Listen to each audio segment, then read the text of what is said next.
ان الحمد للہ والصلاة والسلام علی نبیہ۔ رات اور دن اللہ کی نشانیوں میں سے ہیں۔ رات پہلے تھی یا دن پہلے تھا؟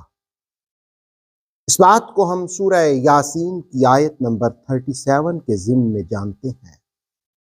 وَآیَةٌ لَّهُمْ، اور ان کے لیے ایک عظیم نشانی اللیل، رات ہے۔ نَسْلَخُ مِنْهُ النَّهَارَ، کھینچ لیتے ہیں ہم اس کے اوپر سے دن کو۔ فَإِذَا هُمْ مُظْلِمُونَ، تو اچانک وہ اندھیروں میں رہ جاتے ہیں۔ قرآن حکیم کا مطالعہ کرنے والوں، قرآن سیکھنے والوں، غور طلب بات یہ ہے کہ رات اور دن، روشنی اور تاریکی کو نشانی قرار دیا۔ دراصل رات اور دن کا نظام اور پھر اس کے انقلابی پہلو، زمین اور اس کی اصلی حالت اور خارج سے روشنیوں کا اہتمام حضرت انسان کو دعوت دے رہا ہے کہ کائنات کا نظام یوں ہی نہیں چل رہا، اس کا چلانے والا قادر مطلق ہے۔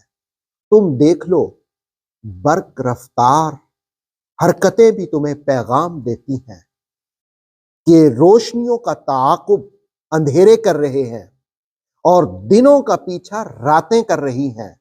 اسی طرح زندگی کے لشکر کو موت پیچھے دھکیل رہی ہے۔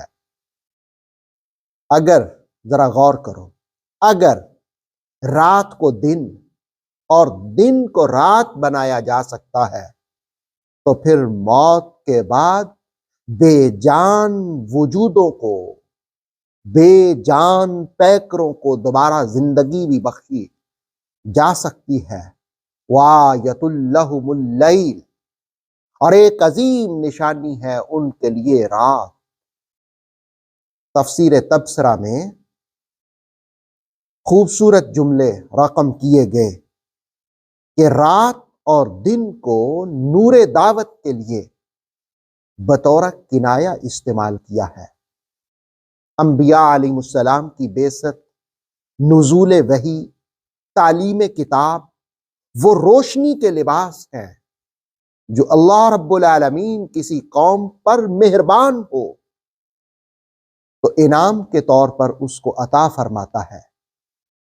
ایک وقت تک اس نور کے لباس میں قوم کی بے اعتدالیوں کو پوشیدہ رکھا جاتا ہے، لیکن جو قوم اس خلت کی قدر نہیں کرتی، نور و رحمت کی قدر نہیں کرتی، تو جس طرح اللہ رب العالمین دن کی چادر ہٹاتا ہے تو رات بچ جاتی ہے، اسی طرح وہ ناقدر قوم بھی اندھیروں میں ڈوب جاتی ہے اور اللہ رب العالمین وہ نورانی قیادتیں، روشن ہدایتیں کسی دوسری قوم کو عطا فرما دیتا ہے۔ نور وحی کے ناظرین، جس طرح دن اور رات کو بقا نہیں، اسی طرح تاریخ دعوت میں ترقی اور ارتقاء کے مواقع اور اتفاقات بھی محدود ہوتے ہیں۔ ایک بار اگر موقع ضائع کر دیا جائے تو برسوں انتظار کرنا پڑتا ہے۔ نسلخ منہ النہار، اللہ رب العالمین کھینچ لیتا ہے اس کے اوپر سے دن کو۔ فَإِذَا هُمْ مُظْلِمُونَ، تو وہ اندھیروں میں رہ جاتے ہیں۔ کاشانی کے حوالے سے تفسیر تبصرہ میں یہ بات رقم کی گئی کہ زمین کی اصل ظلمت ہے، اندھیرے ہیں۔ دن اس پر باہر سے داخل ہونے والا ہے۔ جیسے کہا جاتا ہے کہ روشنی کا مصدر سورج ہے، جب اس کی شعاعیں، اس کی کرنیں زمین کے سامنے آتی ہیں، زمین پر پڑتی ہیں، کائنات بقعہ نور ہو جاتا ہے۔ اسی طرح روحانی نور کا مصدر انبیاء علیہم السلام ہے، انبیاء کے امام رسول معظم صلی اللہ علیہ وآلہ وسلم ہیں، جن کے توسل سے کائنات میں روحانیت اور سکون کی روشنیاں پھیلتی ہیں اور لوگ اپنے دل دماغ کو منور کرتے ہیں۔